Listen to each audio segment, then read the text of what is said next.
টক মিষ্টি ঝাল ঝাল কাঁচা আমের আচার কি করে তৈরি করবেন বা তার জন্য মশলাটা কি করে তৈরি করতে হবে সেই ভিডিওটি আজকে শেয়ার করছি। ভিডিওটি যদি ভালো লাগে তাহলে সব প্রিয় বন্ধুদের মধ্যে শেয়ার করে দিন। যদিও কাঁচা আমের মৌসুম শেষ হয়ে গিয়েছে, তবে এখনও কিছু কিছু কাঁচা আম পাওয়া যাচ্ছে। আশা করছি ভিডিওটি ভবিষ্যতের জন্য কাজে লাগবে। যারা একেবারে নতুন রাঁধুনি, কখনো কাঁচা আমের আচার তৈরি করেননি, তাদের জন্য ভিডিওটি খুবই কাজে দেবে আশা করছি। পুরনোদেরও ভালো লাগতে পারে। ভালো লাগলে ভিডিওটি বন্ধুদের মধ্যে বেশি বেশি শেয়ার করে দিন। কথা না বাড়িয়ে চলুন দেখে নেবেন ভিডিওটি। আজকে আমি 1.5 কেজি পরিমাণ কাঁচা আমের টক মিষ্টি ঝাল ঝাল আচার তৈরির জন্য যে মশলা লাগবে সেই ভিডিওটি শেয়ার করছি। সঙ্গে কিছু প্রয়োজনীয় টিপসও থাকছে। মশলাটা আমরা অনেকে অনেকভাবে তৈরি করি, তবে আমি কিভাবে তৈরি করি আজকে সেইটি শেয়ার করছি। বিভিন্ন ধরনের মশলার আকার আকৃতি বিভিন্ন ধরনের, তাই সবগুলো মশলা যদি আপনি একসাথে তাওয়াতে দিয়ে ভেজে নিতে যান তাহলে মশলাগুলো একই রকম ভাজা হবে না। কিছু আগে ভাজা হয়ে যাবে, কিছু কম ভাজা হবে, কিছু একেবারেই ভাজা হবে না, আবার কিছু পোড়া হয়ে যাবে।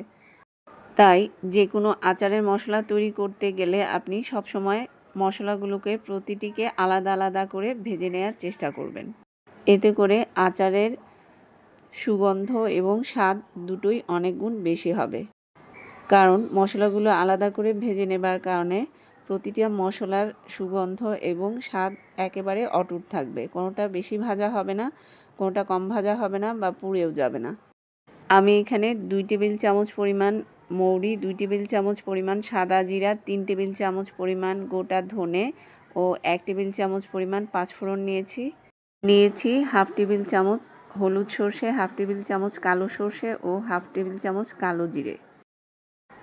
প্রায় 20টির মতো শুকনো মরিচ নিয়েছি, তবে ঝাল যে যেরকম পছন্দ করেন সেই অনুযায়ী কমিয়ে বাড়িয়ে নেবেন।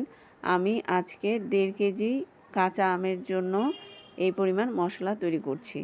আপনি যদি আচার আরও বেশি আম দিয়ে তৈরি করেন তাহলে মশলার পরিমাণটা একটু বেশি হবে, কম তৈরি করলে মশলার পরিমাণটা কমিয়ে নিতে হবে। দেখতেই পাচ্ছেন বন্ধুরা, আমি প্রতিটা মশলাকে একেবারে আলাদা আলাদা করে ভেজে নিচ্ছি। তবে যে মশলাগুলোর আকার আকৃতি প্রায় একই রকমের বা কাছাকাছি সেগুলোকে একসাথে ভেজে নিতে পারেন। যেমন আমি এখানে হলুদ সর্ষে, কালো সর্ষে ও কালো জিরে একসাথে ভেজে নিয়েছি। সচরাচর টক মিষ্টি আচারে আমরা যে মশলাগুলো ব্যবহার করে থাকি, আমি এই আচার তৈরিতে আরও 3টে উপকরণ বেশি ব্যবহার করেছি, তবে এগুলো পরিমাণে বেশি দেওয়া যাবে না। আমি যে পরিমাণে দেখিয়েছি ঠিক সেই পরিমাণেই ব্যবহার করতে হবে।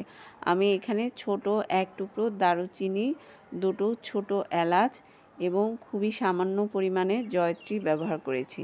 জয়ত্রী ছাড়া আমি বাকি সব মশলা ভেজে নিয়েছি। জয়ত্রীকে ভেজে নিলে এর ফ্লেভারটা নষ্ট হয়ে যাবে এবং তেতো হয়ে যাবে, তাই এটাকে ভাজা যাবে না। জয়ত্রী টুকরোকে হাতে গুঁড়ো করে দিতে পারেন অথবা ব্লেন্ড করার সময় দিয়ে দেবেন। এভাবে আচারের মশলাটা তৈরি করে টক মিষ্টি আচার তৈরি করে দেখুন, সবাই আঙুল চেটে পুটে খাবে। মশলাগুলো সম্পূর্ণ ঠান্ডা হয়ে গেলে ব্লেন্ডার জারে দিয়ে আমি গুঁড়ো করে নিয়েছি, তবে আপনারা শিলপাটায়ও গুঁড়ো করে নিতে পারবেন। মশলা বেশি করে তৈরি করে সংরক্ষণও করতে পারেন, তবে আমি ফ্রেশ মশলা তৈরি করে সাথে সাথে আচার তৈরি করার পক্ষে। এতে আচারের স্বাদ গন্ধ একেবারে অটুট থাকে। আশা করছি আজকের এই ভিডিওটি সবার কাজে দেবে। ভালো থাকবেন বন্ধুরা, কথা হবে পরবর্তীতে। ধন্যবাদ।